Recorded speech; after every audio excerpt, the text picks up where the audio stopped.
The Adventures of Tom Sawyer, by Mark Twain. Chapter 21. Eloquence and the Master's Gilded Dome. Vacation was approaching.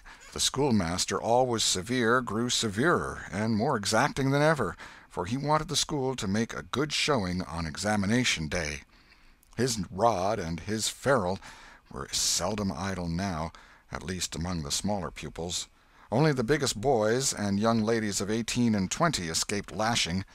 Mr. Dobbin's lashings were very vigorous ones, too, for although he carried under his wig a perfectly bald and shiny head, he had only reached middle age, and there was no sign of feebleness in his muscle. As the great day approached, all the tyranny that was in him came to the surface. He seemed to take a vindictive pleasure in punishing the least shortcomings. The consequence was that the smaller boys spent their days in terror and suffering, and their nights in plotting revenge. They threw away no opportunity to do the master a mischief, but he kept ahead all the time. The retribution that followed every vengeful success was so sweeping and majestic that the boys always retired from the field badly worsted. At last they conspired together and hit upon a plan that promised a dazzling victory. They swore in the sign-painter's boy, told him the scheme, and asked his help. He had his own reason for being delighted, for the master boarded in his father's family, and had given the boy ample cause to hate him. The master's wife would go on a visit to the country in a few days, and there would be nothing to interfere with the plan. The master always prepared himself for great occasions by getting pretty well fuddled, and the sign-painter's boy said that when the dominie had reached the proper condition on examination evening, he would manage the thing while he napped in his chair. Then he would have him awakened at the right time and hurried away to school. In the fullness of time the interesting occasion arrived. At 8 in the evening the schoolhouse was brilliantly lighted, and adorned with wreaths and festoons of foliage and flowers. The master sat throned in his great chair upon a raised platform with his blackboard behind him. He was looking tolerably mellow. 3 rows of benches on each side and 6 rows in front of him were occupied by the dignitaries of the town and by the parents of the pupils. To his left, back of the rows of citizens, was a spacious temporary platform upon which were seated the scholars who were to take part in the exercises of the evening. Rows of small boys, washed and dressed to an intolerable state of discomfort, rows of gawky big boys, snowbanks of girls and young ladies clad in lawn and muslin and conspicuously conscious of their bare arms, their grandmother's ancient trinkets, their bits of pink and blue ribbon, and the flowers in their hair. All the rest of the house was filled with non-participating scholars. The exercises began. A very little boy stood up and sheepishly recited, "You'd scarce expect one of my age to speak in public on the stage," etc., accompanying himself with the painfully exact and spasmodic gestures which a machine might have used, supposing the machine to be a trifle out of order. But he got through safely, though cruelly scared, and got a fine round of applause when he made his manufactured bow and retired. A little shamefaced girl lisped, "Mary had a little lamb," etc., performed a compassion-inspired curtsy, got her meed of applause, and sat down flushed and happy. Tom Sawyer stepped forward with conceited confidence, and soared into the unquenchable and indestructible "Give me liberty or give me death" speech, with fine fury and frantic gesticulation, and broke down in the middle of it. A ghastly stage fright seized him, his legs quaked under him, and he was like to choke. True, he had the manifest sympathy of the house, but he had the house's silence, too, which was even worse than its sympathy. The master frowned, and this completed the disaster. Tom struggled a while, and then retired utterly defeated. There was a weak attempt at applause, but it died early. "The boy stood on the burning deck" followed. Also, "The Assyrian came down," and other declamatory gems. Then there were reading exercises and a spelling fight. The meager Latin class recited with honor. The prime feature of the evening was in order now, original compositions by the young ladies. Each in her turn stepped forward to the edge of the platform, cleared her throat, held up her manuscript tied with dainty ribbon, and proceeded to read, with labored attention to expression and punctuation. The themes were the same that had been illuminated upon similar occasions by their mothers before them, their grandmothers, and doubtless all their ancestors in the female line clear back to the Crusades. Friendship was one, memories of other days, religion in history, dreamland, the advantages of culture, forms of political government compared and contrasted, melancholy, filial love, heart longings, etc., etc. A prevalent feature in these compositions was a nursed and petted melancholy. Another was a wasteful and opulent gush of fine language. Another was a tendency to lug in by the ears particularly prized words and phrases until they were worn entirely out, and a peculiarity that conspicuously marked and marred them was the inveterate and intolerable sermon that wagged its crippled tail at the end of each and every one of them.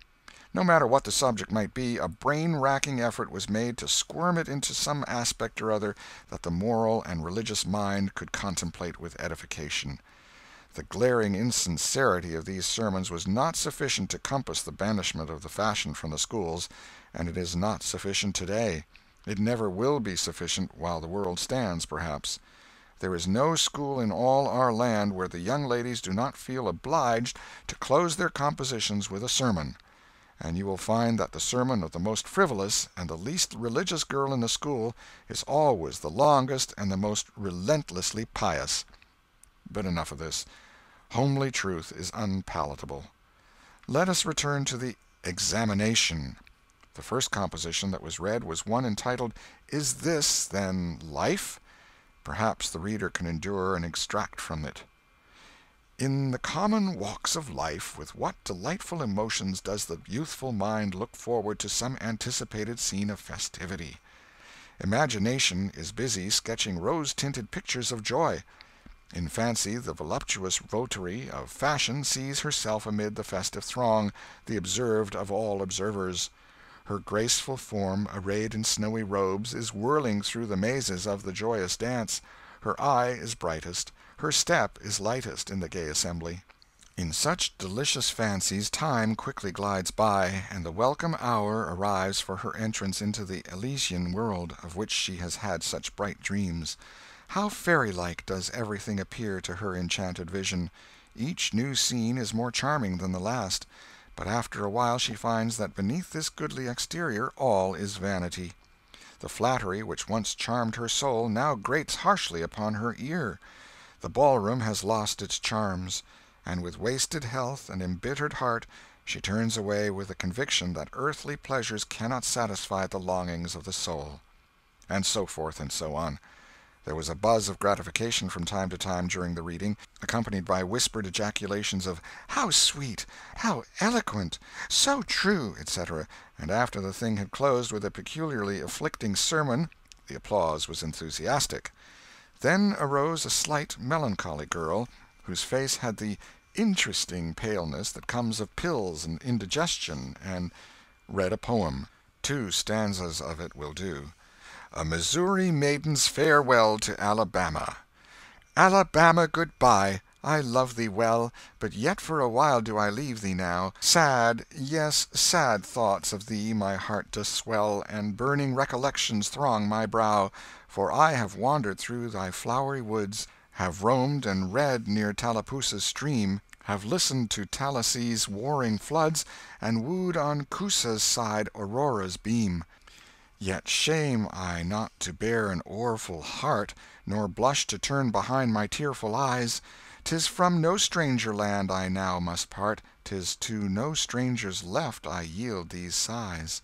Welcome and home were mine within this state, whose vales I leave, whose spires fade fast from me, and cold must be mine eyes, and heart, and tete, when, dear Alabama, they turn cold on thee. There were very few there who knew what "tete" meant, but the poem was very satisfactory nevertheless. Next appeared a dark-complexioned, black-eyed, black-haired young lady, who paused an impressive moment, assumed a tragic expression, and began to read in a measured, solemn tone. A vision. Dark and tempestuous was night. Around the throne on high not a single star quivered, but the deep intonations of the heavy thunder constantly vibrated upon the ear, whilst the terrific lightning revelled in angry mood through the cloudy chambers of heaven, seeming to scorn the power exerted over its terror by the illustrious Franklin.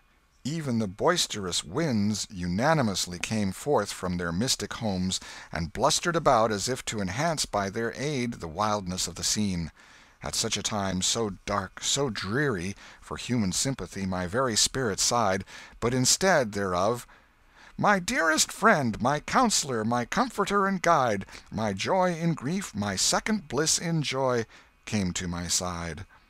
She moved like one of those bright beings pictured in the sunny walks of fancy's Eden by the romantic and young, a queen of beauty unadorned save by her own transcendent loveliness. So soft was her step, it failed to make even a sound, and but for the magical thrill imparted by her genial touch, as other unobtrusive beauties, she would have glided away unperceived, unsought. A strange sadness rested upon her features, like icy tears upon the robe of December, as she pointed to the contending elements without, and bade me contemplate the two beings presented. This nightmare occupied some 10 pages of manuscript, and wound up with a sermon so destructive of all hope to non-Presbyterians that it took the first prize. This composition was considered to be the very finest effort of the evening. The mayor of the village, in delivering the prize to the author of it, made a warm speech in which he said that it was by far the most eloquent thing he had ever listened to, and that Daniel Webster himself might well be proud of it. It may be remarked in passing that the number of compositions in which the word beauteous was overfondled, and human experience referred to as life's pages, was up to the usual average. Now the master, mellow almost to the verge of geniality, put his chair aside, turned his back to the audience, and began to draw a map of America on the blackboard, to exercise the geography class upon. But he made a sad business of it with his unsteady hand, and a smothered titter rippled over the house. He knew what the matter was, and set himself to right it. He sponged out lines and remade them, but he only distorted them more than ever, and the tittering was more pronounced. He threw his entire attention upon his work now, as if determined not to be put down by the mirth. He felt that all eyes were fastened upon him. He imagined he was succeeding, and yet the tittering continued. It even manifestly increased, and well it might. There was a garret above, pierced with a scuttle over his head, and down through this scuttle came a cat, suspended around the haunches by a string. She had a rag tied about her head and jaws to keep her from mewing. As she slowly descended, she curved upward and clawed at the string. She swung downward and clawed at the intangible air. The tittering rose higher and higher. The cat was within 6 inches of the absorbed teacher's head. Down, down, a little lower, and she grabbed his wig with her desperate claws, clung to it, and was snatched up into the garret in an instant with her trophy still in her possession. And how the light did blaze abroad from the master's bald pate, for the sign-painter's boy had gilded it. That broke up the meeting. The boys were avenged. Vacation had come. Note: the pretended compositions quoted in this chapter are taken without alteration from a volume entitled Prose and Poetry by a Western Lady, but they are exactly and precisely after the schoolgirl pattern, and hence are much happier than any mere imitations could be. End of chapter 21.